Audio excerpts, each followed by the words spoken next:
నమస్తే, welcome to GR7 TV. ముందుగా headlines.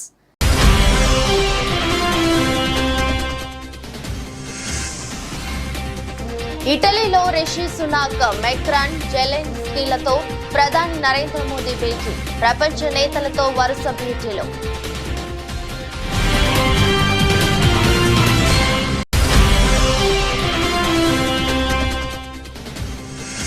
Kakinada మహిళ ఆరుద్రకు సీఎం చంద్రబాబు అభయహస్తం. ఆరుద్ర కుమార్తె ఆరోగ్య ఖర్చులకు 5 లక్షలు సాయం ప్రకటించిన సీఎం.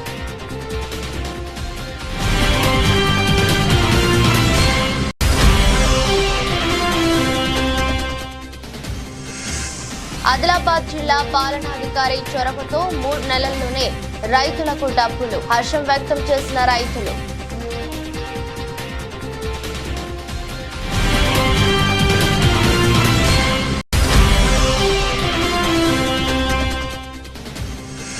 వైఎస్ఆర్ కాంగ్రెస్ పార్టీ ఎంపీలతో సమావేశమైన వైఎస్ఆర్సీపీ అధినేత. భవిష్యత్తు కార్యాచరణపై జగన్ తమ పార్టీ ఎంపీలతో చర్చించినట్టు సమాచారం.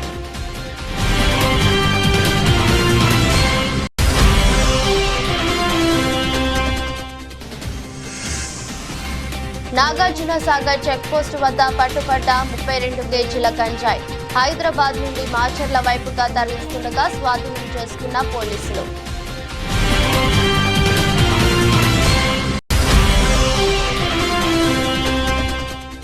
ప్రతిపక్ష కార్యకర్తలపై, నేతలపై దాడులు చేయడమే బీజేపీ సిద్ధాంతమా?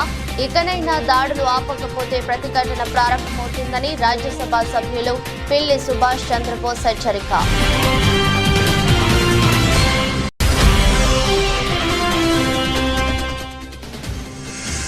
T20 ప్రపంచ కప్ సూపర్ 8కి చేరిన ఆఫ్ఘనిస్తాన్ కు ఎదురు దెబ్బ. జట్టుకు దూరమైన మిస్టరీ స్పిన్నర్.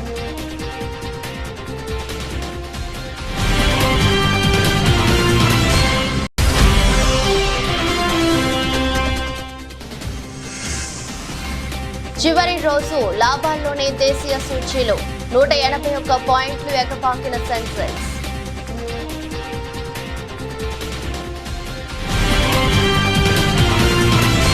ఇటలీలో G7 సదస్సు సందర్భంగా భారత ప్రధాని నరేంద్ర మోదీ ప్రపంచ నేతలతో వరుసగా సమావేశమయ్యారు.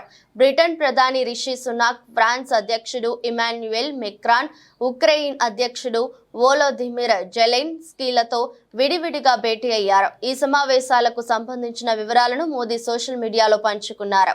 మా స్నేహితుడు మెక్రాన్ తో సమావేశం అద్భుతంగా జరిగింది.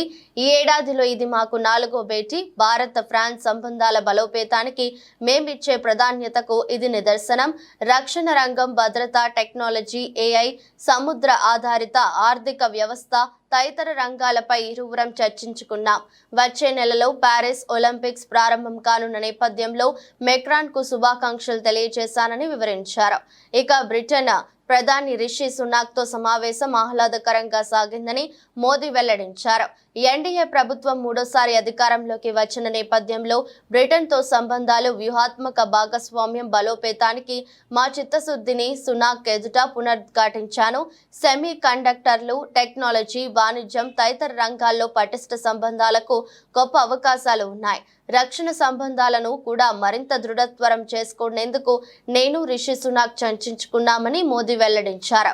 ఉక్రెయిన్ అధ్యక్షుడు జెలెన్స్కీతో మోదీ సమావేశానికి ఇరు దేశాల అధికారులు కూడా హాజరయ్యారు. జెలెన్స్కీని ఆలింగనం చేసుకున్న మోదీ ఆత్మీయంగా వీపు తట్టారు.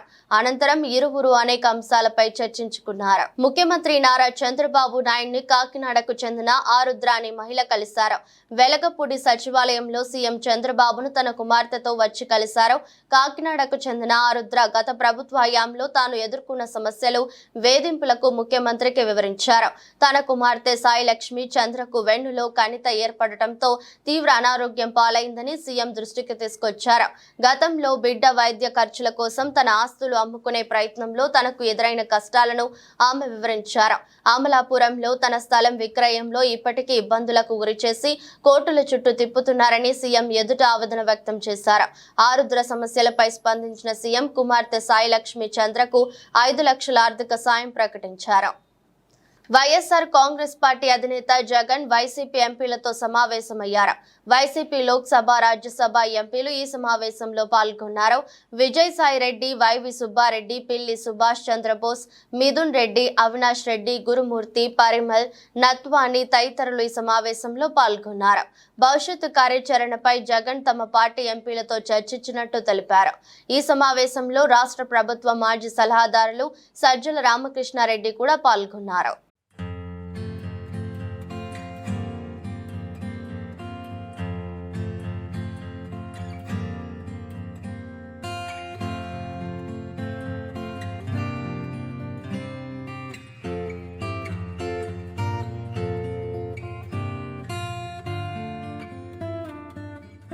యాదాద్రి భువనగిరి జిల్లా చౌటుప్పల్లో మున్సిపాలిటీలో పలు వార్డులలో జరుగుతున్న అభివృద్ధి పనులను మున్సిపల్ చైర్పర్సన్ వెంరెడ్డి రాజు కౌన్సిలర్లతో కలిసి పరిశీలించి రానున్న వర్షాకాలంలో తీసుకోవాల్సిన చర్యలపై అధికారులను సూచించారు. అక్రమ కట్టడాలపై అధికారులను ఎమ్మెల్యే రాజగోపాల్ రెడ్డి హెచ్చరించారు. అనంతరం కళ్యాణ లక్ష్మి లబ్ధిదారులకు చెక్కులను పంపిణీ చేశారు. ఆయన మాట్లాడుతూ కాంగ్రెస్ పార్టీ ఇచ్చిన హామీలు ఒక్కొక్కటిగా అన్ని నెరవేరుస్తామన్నారు. మునుగోడు ప్రజలు ఎదురు చూస్తున్న శుభవార్త తొందరలోనే వస్తుందని అనుకుంటున్నానని తెలిపారు. స్థలం ఉండి కట్టుకునే వారికి 5 లక్షలు, ఇంటి స్థలం లేని నిరుపేదలకు డబుల్ బెడ్రూమ్లు తొందరలోనే ఇస్తామని అన్నారు. గత ప్రభుత్వంలో లాగా మేము మాట ఇచ్చి తప్పే ప్రభుత్వం మా ప్రభుత్వం కాదని తెలిపారు. టెండర్ పిలిచి రోడ్లు, డ్రైనేజీలు, హాస్పిటల్ బిల్డింగు, మార్కెట్ యార్డ్ అసంపూర్తిగా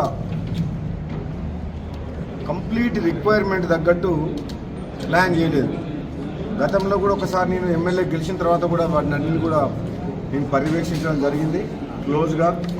మధ్యలో మళ్ళీ పార్లమెంట్ ఎన్నికలు వచ్చి ఎలక్షన్ కోడ్ వచ్చింది కాబట్టి అధికారులందరూ కూడా అందుబాటులో లేకపోవడం వల్ల ఎలక్షన్ కోడ్ అయిపోయిన తర్వాత మళ్ళీ ఒకసారి ఏదైతే ఆన్ గోయింగ్ వర్క్స్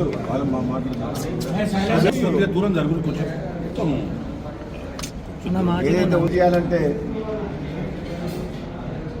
మున్సిపాలిటీలో ఉన్న సమస్యలు కానీ, వాళ్ళకున్న ఇబ్బందులు కానీ, వాళ్ళకున్న పేమెంట్ ప్రాబ్లమ్స్ గురించి చాలాసేపు దాదాపు 3.5 గంటల పాటు 3.5 hours కంటిన్యూస్గా అధికారులతో కలిసి ఫీల్డ్ మీద పోయి మళ్ళీ వచ్చి అధికారులతోటి రివ్యూ మీటింగ్ కూడా చేయడం జరిగింది. తప్పకుండా చౌటుప్పల్ మున్సిపాలిటీ ప్రజలందరికీ కూడా నేను మీకు మాటిస్తున్నాను. యూట్యూబ్ ఛానళ్ళ మీద ఎవరికి కంట్రోల్ లేదు. రోజు ప్రతి ఒక్కరి మీద కథనాలు వస్తాయి. అందులో మా అటువంటి లీడర్ల మీద ఇంకా ఎక్కువ వస్తాయి. పనులు ఉన్న చెట్టుకే రాలేస్తారు అన్నట్టు ఏదో ఒకటి కోమటిరెడ్డి బ్రదర్స్ని, ముఖ్యంగా రాజగోపాల్ రెడ్డిని ఎప్పుడు ఏదో ఒకటి కామెంట్ చేస్తుంటారు. కాంగ్రెస్ పార్టీ అధిష్టానం మాకు ఒక మాట, ఒక బాధ్యత ఇచ్చింది పార్లమెంట్ ఇన్ఛార్జిగా గెలిపియమని. 2,22,000 మెజార్టీతో గెలిపించినాం. రాబోయే రోజుల్లో కాంగ్రెస్ అధిష్టానము ఏ బాధ్యతలు అప్పచెప్పినా, ఎంత అసాధ్యమైన అదైనా సరే ధైర్యంగా మా నాయకులు, కార్యకర్తలు మేమందరం సమిష్టిగా పోయి ఆ అధిష్టానం అప్పచెప్పిన పనిని కంప్లీట్ చేస్తాం. ప్రతి గ్రామంలో ఇల్లు ఉండి, స్థలం ఉండి ఇల్లు లేని నిరుపేదల అందరికి కూడా రాబోయే రోజుల్లో ఇందిరమ్మ ఇల్లు కట్టిస్తామని చెప్పి కూడా ఈ సందర్భంగా మాటిస్తున్నాం. ప్రతిపక్ష కార్యకర్తలు, నేతలపై దాడులు చేయడమే బీజేపీ సిద్ధాంతమా అని, దాడులు చేసిన వారిపై చర్యలు తీసుకోకపోతే ప్రతిఘటన ప్రారంభమవుతుందని రాజ్యసభ సభ్యులు పిల్లి సుభాష్ చంద్రబోస్ అన్నారు. శుక్రవారం అనపర్తిలోని వైఎస్ఆర్సీపీ కార్యాలయంలో పిల్లి సుభాష్ చంద్రబోస్ మాజీ శాసనసభ్యులు డాక్టర్ సత్య సూర్యనారాయణ రెడ్డితో కలిసి విలేకరులతో మాట్లాడుతూ, అనపర్తి నియోజకవర్గంలో ప్రతిపక్ష వైఎస్ఆర్సీపీ నాయకులు, కార్యకర్తలపై జరుగుతున్న దాడులు సోషల్ మీడియా ద్వారా తెలుసుకున్నారు. దాడులు జరిగిన తీరు చూస్తుంటే అసలు దాడులు చేస్తున్న వారికి మానవత్వం ఉందా అని, ఎన్నికలంటే జయాపజయాలు సహజమని, సోషల్ మీడియాలో కామెంట్లు అనేది సహజమని, విమర్శ ప్రతి విమర్శ సహజమని, ఇటువంటి వాటిని ఆధారం చేసుకుని దాడులకు పాల్పడడం ఎంతవరకు సమంజసమని, అనపర్తి నియోజకవర్గంలో మొట్టమొదటిసారిగా బీజేపీ పార్టీ ఎమ్మెల్యే గెలిచారని, బీజేపీ గెలిస్తే ప్రతిపక్ష పార్టీ నాయకులపై దాడులు ఇంత క్రూరంగా చేస్తారని, క్రూరంగా దాడులు జరిపించడమే బీజేపీ సిద్ధాంతమా అని అడిగారు. అనపర్తి నియోజకవర్గం కానీ మండపేట శాసనసభ నియోజకవర్గం కానీ లేదా రామచంద్రపురం కానీ కోనసీమలో కానీ ఇటువంటి సంఘటన ఎన్నికలు అయిన తర్వాత మా పార్టీకి నువ్వు ఓటు వేయలేదు లేదా మా అభ్యర్థికి మీరు ఓటు వేయలేదని ఇంత దారుణంగా కొట్టడం అనేది చాలా దురదృష్టకరమైన సంఘటన. ఇది అసలు మన సమాజం అసలు అంగీకరించి, మన ప్రాంతం అసలు అంగీకరించింది. మన ప్రాంతంలో ఏ పార్టీ వారు కూడా ఎప్పుడు అంగీకరించే పరిస్థితి లేదు ఇక్కడ. అందులోకి అనపర్తి శాసనసభ నియోజకవర్గంలో తొలిసారిగా భారతీయ జనతా పార్టీ గెలిచింది. ఇక్కడ భారతీయ జనతా పార్టీ తొలిసారిగా గెలిచింది. భారతీయ జనతా పార్టీలో నాకైతే అపారమైన నమ్మకం ఆ పార్టీ మీద. ఏం చేతంటే విజ్ఞులు అందరూ ఆ పార్టీలో ఉన్నారు, విద్యావంతులు ఉన్నారు, చాలా సాఫ్ట్ నేచర్డ్ పర్సన్స్ అందరూ దాంట్లో ఉన్నారు. దేశ భవిష్యత్తుని గురించి ఆలోచించే వాళ్ళు ఆ పార్టీలో ఉన్నారు. దేశ సంక్షేమం గురించి పేద ప్రజల సంక్షేమం గురించి ఆలోచించే నాయకులందరూ ఆ పార్టీలో ఉన్నారు. మరి అంచేతే ఈవేళ దేశాన్ని పాలిస్తుంది ఆ పార్టీ. మరి అటువంటి పార్టీలో ఎన్నికైన ఈ నియోజకవర్గంలో ఇటువంటి సంఘటన జరగటం నాకైతే ఆ వీడియో మీకు కూడా చూపిస్తాను. ఆ వీడియో చూసిన తర్వాత నాకు కొంచెం బాధాకరం అనిపించింది. అడగండి, ఎవరో దాన్ని పూర్తి విచారణ జరిగితే మీకు పెద్ద కష్టం కాదు. ఇది ఏమైనా అంతర్జాతీయ నేరగాలు చేసిన నేరాలు కాదు. ఇదంతా కూడా ఇక్కడ ఒక పార్టీ వాళ్ళు ఎవరైతే గెలిచారో ఆ పార్టీ వాళ్ళే. అది ఎందుకు ఇంకోళ్ళకి ఏంటి అవసరం వాళ్ళకి? అంచేత వాళ్ళు చేసిన పనులు కాబట్టి తక్షణం వాళ్ళు ఎంతటి వాళ్ళన్నా వారిని ఇమ్మీడియట్గా కూడా అరెస్ట్ చేయకపోతే దీన్ని మాత్రం మేము హైకోర్టులో పిటిషన్ ఫైల్ చేస్తాం. అప్పుడైనా మీరు కదవలసి వస్తుంది. మీరు తక్షణం పోలీసు వారు దీని మీద విచారణ చేయకపోతే, కేసు రిజిస్టర్ చేసి విచారణ చేయకపోతే ఎవరిదైనా ప్రాణం పోతే ఖచ్చితంగా పోద్ది. ఎంచేతంటే అంత దారుణంగా ఉన్నాయి దెబ్బలు. పోతే యు ఆర్ రెస్పాన్సిబుల్. ఇక్కడ లోకల్ పోలీస్ అథారిటీ రెస్పాన్సిబుల్ అవుతారు కాబట్టి రెస్పాన్సిబుల్ చేస్తున్నాం మిమ్మల్ని. రేపొద్దున మీ మీదే ఆ కేసు రిజిస్టర్ చేయించవలసినటువంటి పరిస్థితులు దాపరిస్తాయి. మీకు దాన్ని తక్షణం చేయవలసిందిగా మేము కోరుతూ ఉన్నాం. గతంలో పోస్ట్ ఆఫీస్ అధికారి తప్పిదం వల్ల మోసపోయిన రైతులకు ఇండియన్ పోస్ట్ పేమెంట్ బ్యాంక్ ద్వారా పత్తి రైతులకు 1,15,00,000 రూపాయలు 75 మంది రైతులకు సంబంధించిన డబ్బులను జిల్లాలోని పోస్ట్ ఆఫీసులో జిల్లా పాలనాధికారి రాజశీష, శాసనసభ్యులు పాయల్ శంకర్లు రైతులకు అందజేశారు. ఈ సందర్భంగా జిల్లా పాలనాధికారి మాట్లాడుతూ ఆదిలాబాద్ పట్టణంలో పోస్ట్ ఆఫీస్ రైతుల ఖాతాలో గతంలో CCI నుండి డబ్బులు జమ చేసిన సంఘటనలో ఓ అధికారి తప్పిదం 75 మంది రైతులు ఖాతాలలో జమైన డబ్బులు మాయమైనట్లు తెలిపారు. ఈ సందర్భంగా ఈ సంఘటనపై జిల్లా పాలనాధికారి ప్రత్యేక చొరవతో 3 నెలల్లోనే రైతుల సమస్యను పరిష్కరించారు. 1,15,00,000 రూపాయలు 75 మంది రైతులకు పోస్ట్ ఆఫీస్ ద్వారా రైతులకు అందజేయడం జరిగింది. మన 3 నెలల క్రితంలో ఇక్కడ ఏవైతే ఒక అవినీతి జరిగింది, సో ఆ అవినీతికి పోస్టల్ బ్యాంక్ వారి తరఫు నుంచి సరి చేసుకొని ఈరోజు ఎవరైతే 75 రైతులు ఉన్నారో వాళ్ళకి కాటన్ కార్పొరేషన్ ఆఫ్ ఇండియా నుంచి వాళ్ళు పంట పండిన తర్వాత మళ్ళీ అమ్మిన తర్వాత కాటన్ కార్పొరేషన్ ఆఫ్ ఇండియా నుంచి ఏవైతే డబ్బులు రావడం జరిగింది పోయిన వానాకాలం సంబంధించిన ఆ డబ్బులు మరి యొక్క అధికారులు మోసం చేసి ఏవైతే డబ్బులు రైతులు అకౌంట్ నుంచి వాపస్ తీసేసుకున్నారు ఆ డబ్బులు ఈరోజు మళ్ళీ పోస్టల్ బ్యాంక్ చొర్యతోని ఈరోజు 75 నుంచి 80 రైతులకి వాళ్ళకి ఈరోజు పోస్టల్ బ్యాంకులో ఒక కౌంటర్ ఏర్పాట్లు చేసుకొని 1,15,20,000 రూపాయలు ఈరోజు రైతులకి అందజేయడం జరుగుతుంది. సో ఈ కార్యక్రమంలో మేజర్గా నాతో పాటు ఈరోజు ఎమ్మెల్యే గారు, తర్వాత పోస్టల్ బ్యాంక్ అధికారులు వారు అందరూ కూడా ఇక్కడ రావడం జరిగింది, హాజరయ్యారు. ముఖ్యంగా మొదటిసారి మాకు ఈ సమాచారం తెలిసిన తర్వాత ఎమ్మెల్యే గారు కూడా మాకు దృష్టిలో తీసుకొని వచ్చి మేజర్గా రైతులు కూడా మా దగ్గర వచ్చి మాకు చాలా ఇది అన్యాయం జరిగింది, చాలా పేద రైతులు మహిళల రైతులు కూడా మా దగ్గర వచ్చి అది వాళ్ళు విజ్ఞప్తి చేయడం జరిగింది. సో ఎమ్మెల్యే గారితో కూడా డిస్కస్ చేసి గౌరవ మంత్రి గారితో కూడా డిస్కస్ చేసి అది ఏ విధంగా సాల్వ్ చేయాలి, ముఖ్యంగా ఎస్పీ గారు కూడా దీంట్లో చాలా కృషి చేసి ఎవరైతే ఈ మోసం చేశారో తొందరగా అరెస్ట్ కూడా చేయడం జరిగింది, ఎంక్వైరీ కూడా ఇంటగ్రేట్ కూడా చేయడం జరిగింది. ముఖ్యంగా రైతులు కూడా చాలా సహకరించారు. 3 నెలల చాలా కష్టపడి వెయిట్ చేసుకొని కూడా మాకి ప్రతిరోజు సహాయం చేశారు. ఎందుకంటే వాళ్ళు కూడా ఎప్పుడైనా ఈ ధర్నాలో కానీ ఆందోళన కానీ ఎప్పుడైనా చేయట్లేదు. చాలా కష్టపడి కూడా రైతులు పోలీస్ తరఫు నుంచి ఏమైనా సమాచారం కావాలో, పోస్టల్ బ్యాంక్ తరఫు నుంచి ఏమైనా డాక్యుమెంటేషన్ కావాలో అప్పుడు వచ్చి తొందరగా ఇవ్వడం జరిగిన వల్ల తర్వాత నేను కూడా ఎమ్మెల్యే గారు కూడా అక్కడ ఢిల్లీలో కూడా మాట్లాడి మరి వాళ్ళు ఎవరైతే అక్కడ రిస్క్ మేనేజ్మెంట్ బ్రాంచ్ ఉన్నాయో వాళ్ళతో కూడా మాట్లాడి రైతులు చాలా కష్టపడుతున్నారు. ఇప్పుడు వానాకాలం సీజన్ రాబోతున్నాయి, వాళ్ళకి ఈ మన పెట్టుబడి కోసం, విత్తనాల కోసం, తర్వాత ఎరువుల కోసం డబ్బులు కావాలి, ఏ విధంగా తొందరగా ఇవ్వాలి. సో వాళ్ళు కూడా ఒక కమిట్మెంట్ ఇచ్చి వాళ్ళ తరఫు నుంచే ఖర్చు పెట్టి 3 నెలల్లోనే ఈ డబ్బులు ఈరోజు రైతులకి చేయడం జరుగుతుంది. అంటే చాలా సంతోషకరమైన ఈ విషయం ఉంది. ఖమ్మం జిల్లా వైరా మండల కేంద్రంలోని గుట్టబడి ప్రభుత్వ పాఠశాలలో 5వ తరగతి చదివి గురుకుల పాఠశాలలో సీట్లు సాధించిన 41 మంది విద్యార్థులకు అభినందన కార్యక్రమం నిర్వహించారు. ఈ కార్యక్రమానికి ముఖ్య అతిథులుగా ఎమ్మెల్యే మాలోతు రామదాస్ నాయక్, జిల్లా కాంగ్రెస్ పార్టీ అధ్యక్షులు పి దుర్గా ప్రసాద్ పాల్గొని విద్యార్థులను ఘనంగా సన్మానించారు.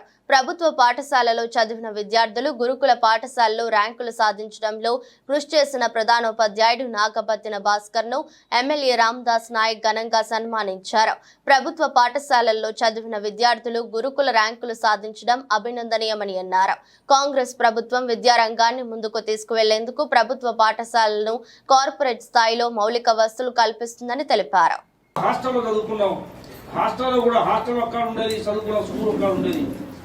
ఇంటర్మీడియట్ వరకు నడిచే చదువుకున్నాం. ఈరోజు ఆ పరిస్థితి లేదు. పిల్లల కాలు కూడా మట్టి అంటకుండా తల్లిదండ్రులు చదివిస్తున్న పరిస్థితులని, ఆటోలని, బస్సులని, అవన్నీ లేకపోతే సైకిల్ మోడలని ఇలాంటి సౌకర్యం వచ్చింది. కాబట్టి పిల్లలు పెద్దలు చెప్పారు, అందరూ ఉదాహరణలో తీసుకోవాలి. ఇది మామూలు పాఠశాల కాదు, ఇది గుట్టబడి అంటే మామూలు పాఠశాల కాదు. ఇది దీనికి ఒక చరిత్ర సృష్టించిన ఓ పెద్ద మనిషి దుర్గన్న పంచాయతీ సర్పంచ్ అయ్యిండు, ఇప్పుడు జిల్లా కాంగ్రెస్ ప్రెసిడెంట్ అయ్యిండు. ఈ రాష్ట్ర ఉప ముఖ్యమంత్రి కావాలి, కొద్దిలో పోయింది. ఉప ముఖ్యమంత్రి ఈ ప్రాంత వాసి లక్ష్మీపురంలో జన్మించిన భట్టి విక్రమార్క గారు. మరి చదువు ఇక్కడ దీని ముహూర్తం అటువంటిది అయ్యగారు, దీని ముహూర్త బలం, దీని పేరు అటువంటిది. కాబట్టి ఇవాళ ఉప ముఖ్యమంత్రి రాష్ట్రాన్ని ఏలుతున్న నాయకుడు భట్టి విక్రమార్క గారు ఈ పాఠశాలలో చదువుకున్న అంటే మాటలు కాదు, ఈ పాఠశాల పేరు, ప్రతిష్ట, గౌరవం పెంచే విధంగా ఇవాళ వివిధ రకాల హోదాల్లో కూడా బయట ఉద్యోగాలు చేస్తున్నారు. మంచి ధనవంతులైనరు, పెద్ద పెద్ద ఉద్యోగాలు చేస్తున్నారు, వ్యాపారాలు చేస్తున్నారు.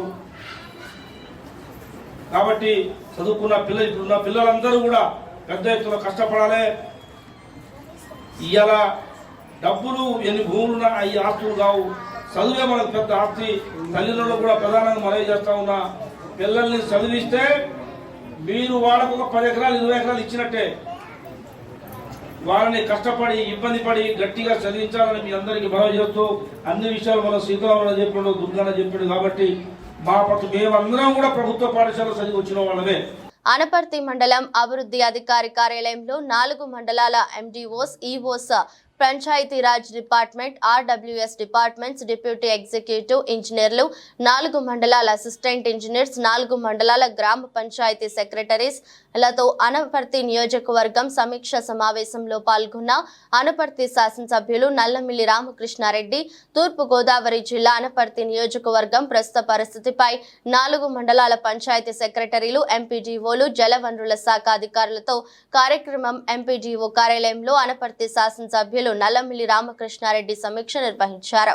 ఈ సందర్భంగా గత 5 సంవత్సరాలుగా అనపర్తి నియోజకవర్గంలో జరిగిన అభివృద్ధి, మౌలిక వస్తువుల కల్పన, అవినీతి ఆరోపణలపై విస్తృతంగా చర్చించారు. అనపర్తి నియోజకవర్గంలో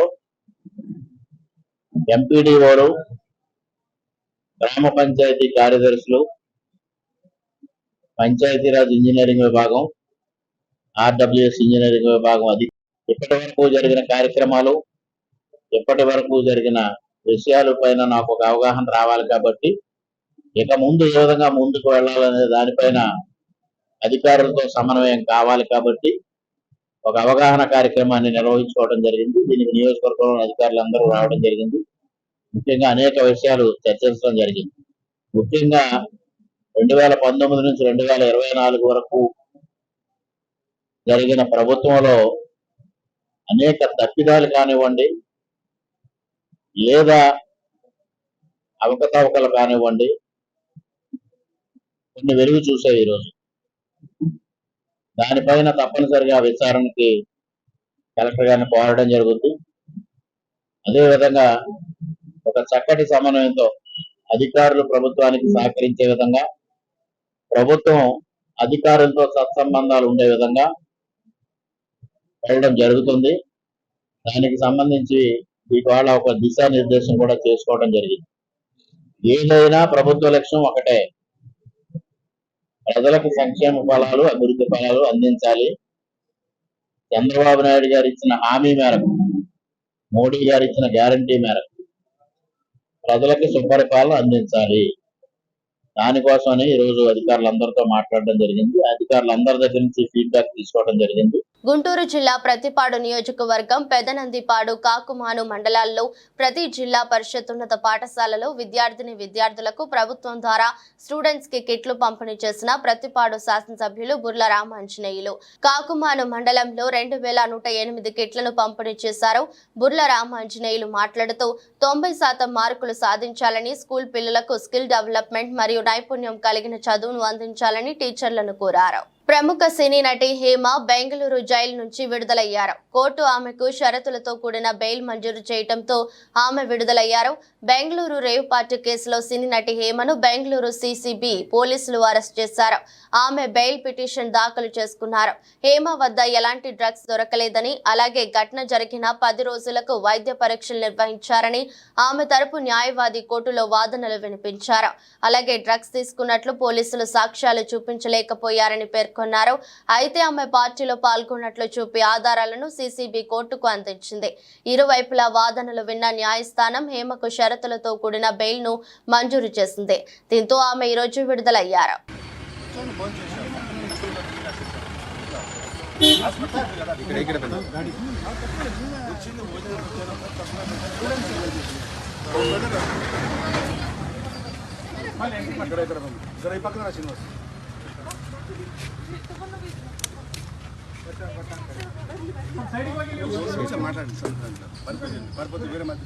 అసలు వీళ్ళకి చెప్పాల్సిన అవసరం ఏముంది మనకి?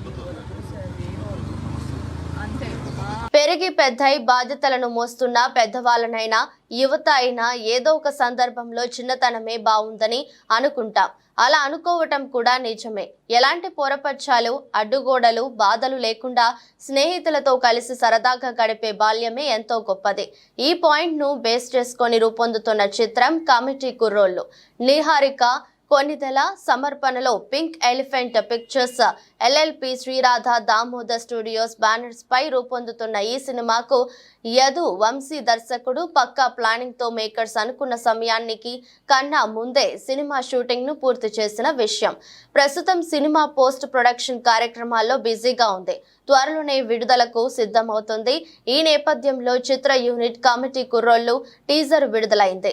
ప్రముఖ హీరో నితిన్ సోషల్ మీడియా వేదికగా టీజర్ ను విడుదల చేసి చిత్ర యూనిట్ కు అభినందనలు తెలిపారు.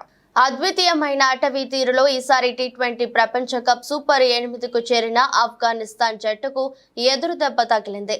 మిస్టరీ స్పిన్నర్ ముజిబుర్ రెహమాన్ గాయం కారణంగా జట్టుకు దూరం అయ్యాడు. ఇండియన్ ప్రీమియర్ లీగ్ లో చేతి వేలికి ఆయన గాయం మరింత పెద్దది కావడంతో టీ20 ప్రపంచ కప్ లోని మిగతా మ్యాచ్లకు అందుబాటులో ఉండడం లేదు.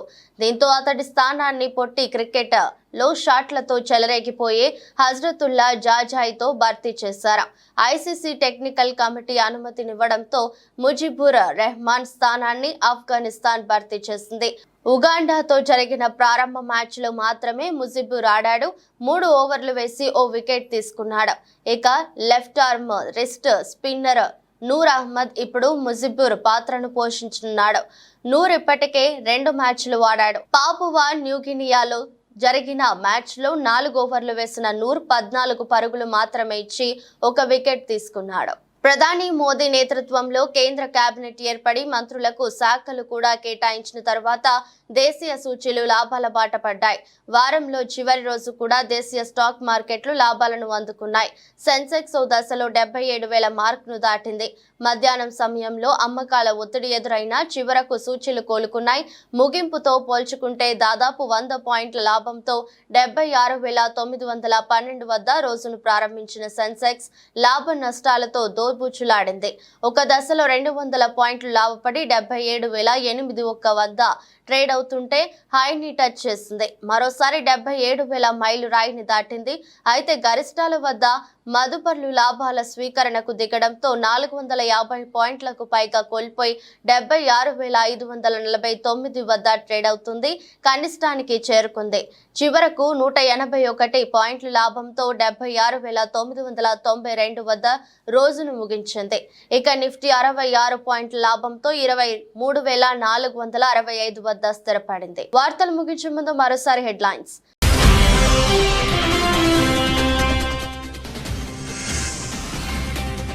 ఇటలీలో రిషి సునాక్, మెక్రాన్, జెలెన్స్కీలతో ప్రధాని నరేంద్ర మోదీ భేటీ. ప్రపంచ నేతలతో వరుస భేటీలు.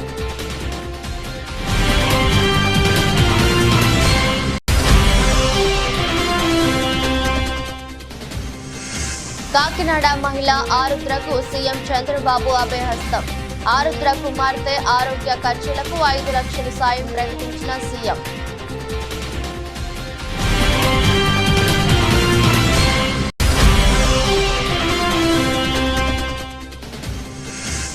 ఆదిలాబాద్ జిల్లా పాలనాధికారి చొరవతో 3 నెలల్లోనే రైతులకు డబ్బులు. హర్షం వ్యక్తం చేసిన రైతులు.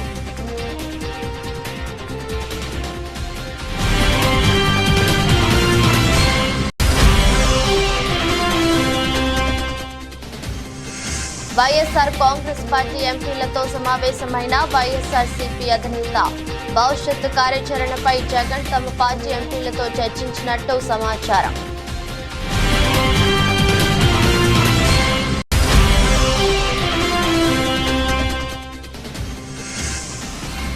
నాగార్జున సాగర్ చెక్పోస్టు వద్ద పట్టుబడ్డ 32 కేజీల గంజాయి. హైదరాబాద్ నుండి మాచర్ల వైపుగా తరలిస్తుండగా స్వాధీనం చేసుకున్న పోలీసులు.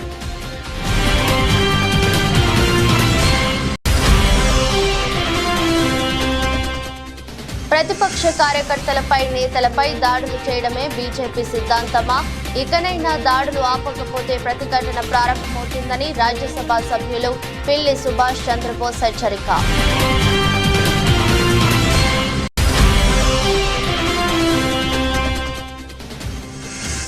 T20 ప్రపంచ కప్ సూపర్ 8కి చేరిన ఆఫ్ఘనిస్తాన్ కు ఎదురు దెబ్బ. జట్టుకు దూరమైన మిస్టరీ స్పిన్నర్.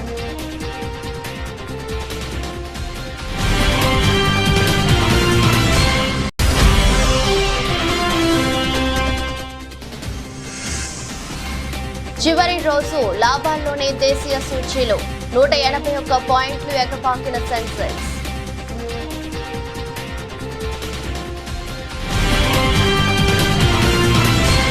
ఇదరస్ట్ బులెటిన్ మరో బులెటిన్లో మళ్ళీ కలుద్దాం. అంతవరకు సెలవు. నమస్కారం.